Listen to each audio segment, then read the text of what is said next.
Assalamualaikum warahmatullahi wabarakatuh. Di video kali ini saya akan membahas lagi seputar aplikasi pinjaman online. Nah, di kesempatan kali ini saya akan membahas tentang 4 kesalahan yang sering dilakukan pengguna aplikasi pinjaman online atau nasabah-nasabah pinjaman online.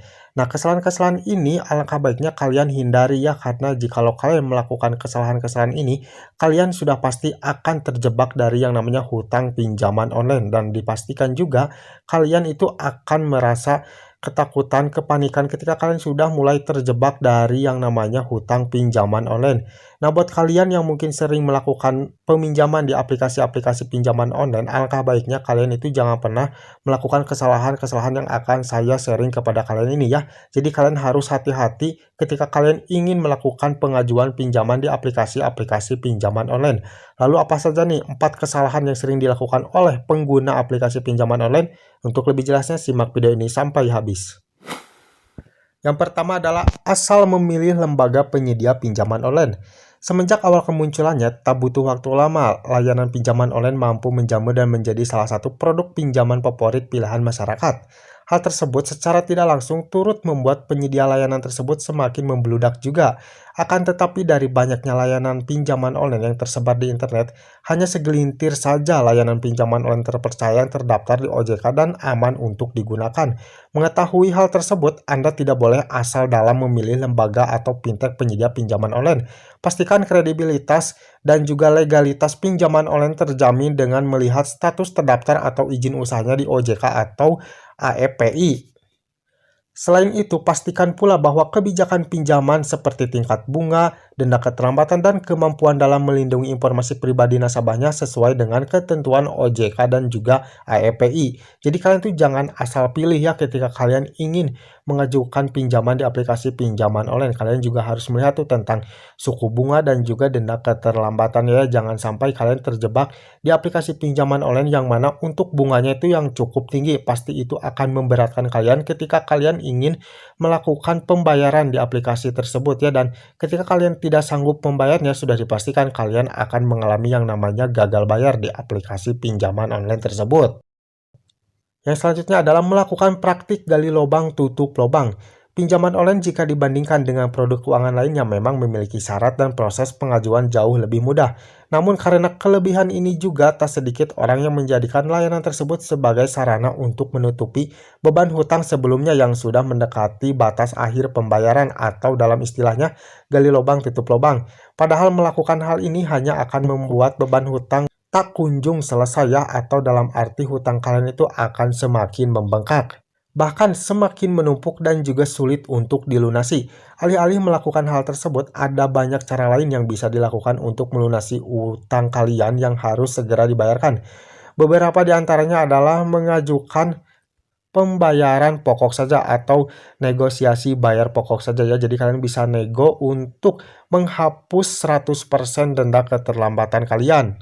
Jadi daripada kalian harus gali lubang tutup lubang yang mana itu pastinya akan membuat hutang kalian semakin besar, alangkah baiknya kalian melakukan atau menegosiasi untuk membayar pokok saja agar kalian tidak diberatkan dengan yang namanya denda keterlambatan. Jadi kalian wajib untuk menghindari yang namanya gali lubang tutup lubang ya ketika kalian mempunyai tagihan di aplikasi pinjaman online.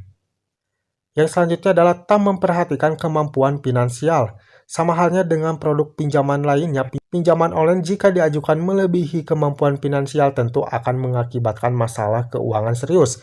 Umumnya penyedia pinjaman online yang resmi akan memberikan limit kredit yang sesuai dengan kondisi keuangan nasabahnya agar tak beresiko menyebabkan kredit macet atau yang bisa disebut itu gagal bayar.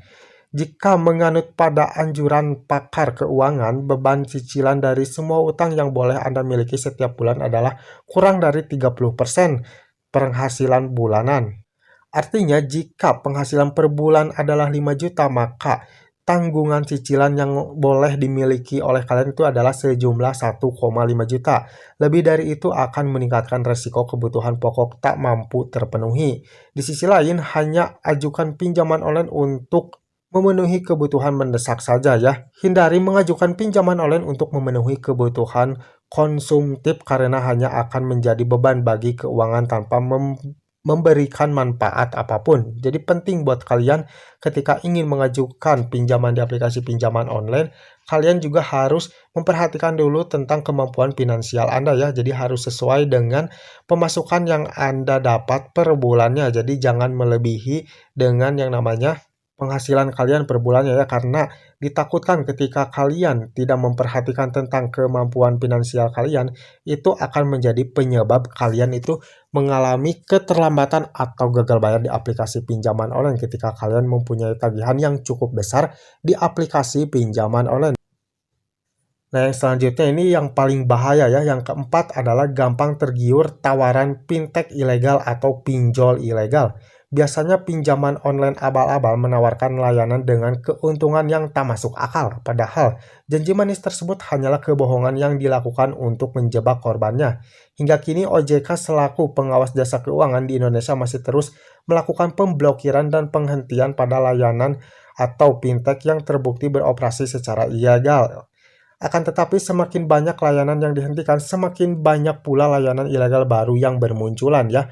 Karena perlu kalian ketahui juga, di Play Store saja nih untuk aplikasi pinjaman online ilegal tuh masih banyak ya. Jadi kalian tuh harus hati-hati, jangan asal download, jangan asal mengajukan pinjaman di aplikasi pinjaman online. Kalian harus cek dulu apakah aplikasi ini ilegal atau legal ya. Karena jikalau kalian sudah terlanjur daftar di aplikasi pinjaman online ilegal, itu sudah dipastikan data kalian bahaya ya ketika kalian melakukan pendaftaran di aplikasi pinjaman ilegal.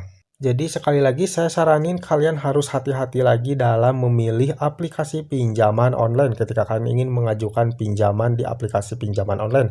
Jangan sampai kalian terjebak di aplikasi pinjaman online ilegal. Nah guys, inilah dia kesalahan-kesalahan yang sering dilakukan oleh pengguna aplikasi pinjaman online atau nasabah pinjaman online. Saya harap ya buat kalian yang mungkin sering melakukan pengajuan pinjaman di aplikasi pinjaman online, kalian jangan pernah melakukan kesalahan-kesalahan ya ketika kalian ingin mengajukan pinjaman, karena sedikit saja kalian melakukan kesalahan tentunya itu akan berakibat fatal untuk kedepannya. Padahal jika dimanfaatkan dengan cara yang tepat, pinjaman online dapat menjadi solusi terbaik untuk mengatasi masalah finansial yang mendesak. Jadi pastikan untuk tidak melakukan kesalahan-kesalahan yang umum dilakukan oleh pengguna pinjaman online ini ya. Jadi kalian harus hati-hati lagi ketika kalian ingin mengajukan pinjaman di aplikasi pinjaman online. Oke, mungkin sampai di sini dulu video dari saya kali ini. Semoga video ini bermanfaat buat kalian. Jangan lupa like dan juga share ke teman-teman kalian. Dan tetap dukung channel ini agar semakin berkembang dengan cara klik subscribe di bawah. Saya pamit undur diri. Assalamualaikum warahmatullahi wabarakatuh.